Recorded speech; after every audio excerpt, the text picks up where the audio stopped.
Fellow Ugandans, good morning. Once again, I am known by the names Aroma Patrick, a lawyer by profession, a human rights activist, and a political analyst. Ugandans and members of the international community, you are very much aware that this week ending, there has been serious debates on the arrest, arbitrary arrest, kidnaps, abductions, detentions without trial, and disappearances of Ugandans. This followed the order by the Speaker of Parliament to the Minister of Internal Affairs to produce the list of those Ugandans who have been arbitrarily abducted and who are being detained in different places. And also the cries of the wailing mothers that I watched on television, and the action by Bobi Wine, the president of NOP, who yesterday released a list of 423 names of his supporters who have disappeared and they are unaccounted for. Fellow Ugandans, what I want you to know is that what is happening today is not news. It's not news at all. Please, Ugandans, you go and Google all the human rights reports written about Uganda from 2001 up to date. What has happened or what is happening to the NUP supporters happened to Reform Agenda. So many members of Reform Agenda were abducted, they were tortured.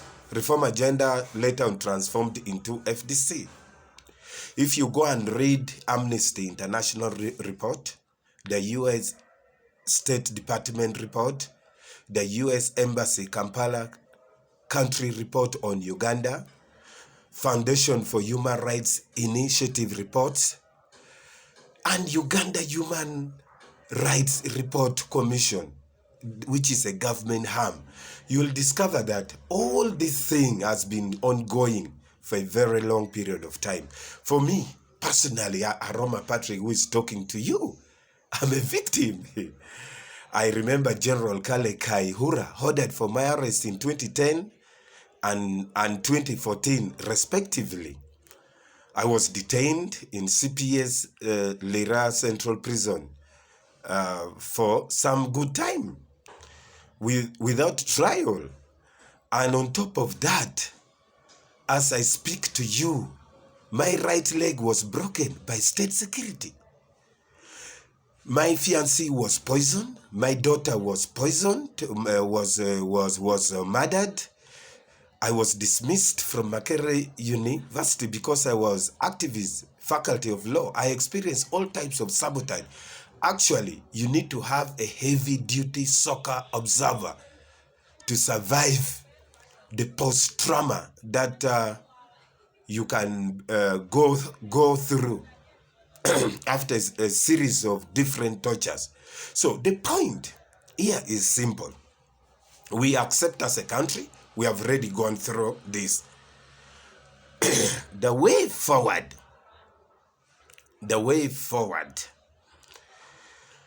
is for the government to embrace a national dialogue, a well-structured national dialogue, and set up a National Truth and Reconciliation Commission, whose reports will form the basis for a national conference. Start with a dialogue, then you come up with a National Truth and Reconciliation Commission, and then eventually you hold a bigger national conference. Then the other aspect is that security agencies needs to be trained on their constitutional and legal obligations.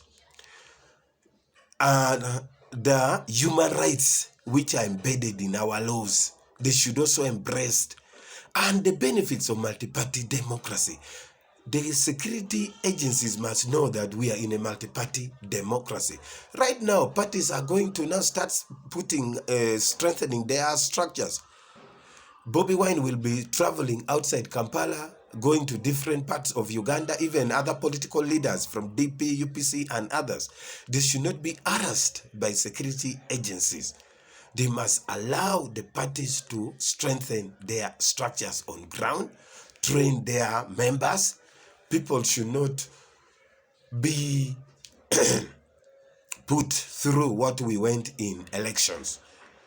In fact, it is so disappointing that during Amin's days, my own father was abducted and kidnapped, and we never buried him. What happened to my father in 1977 is still happening up to date. It's very unfortunate. We need to break away from Uganda's past and embrace democracy. I'm happy with the international community, the donors, that they have finally embraced the path of human rights, and the donors should also tie all their aid and contribution to Uganda to make sure that all the international instruments which have been domesticated in our constitution are followed to avoid all this torture. So this torture has been going on, but it has been ignored for a very long period of time. And that's why the National Truth and Reconciliation Commission is important. Allow Ugandans to come and speak so that people can heal, and then this country moves forward as one. I will continue doing advocacy. In fact, members, I am launching a national advocacy forum with the sub-regional centers in 16 sub-regions of Uganda: Ankole, Teso,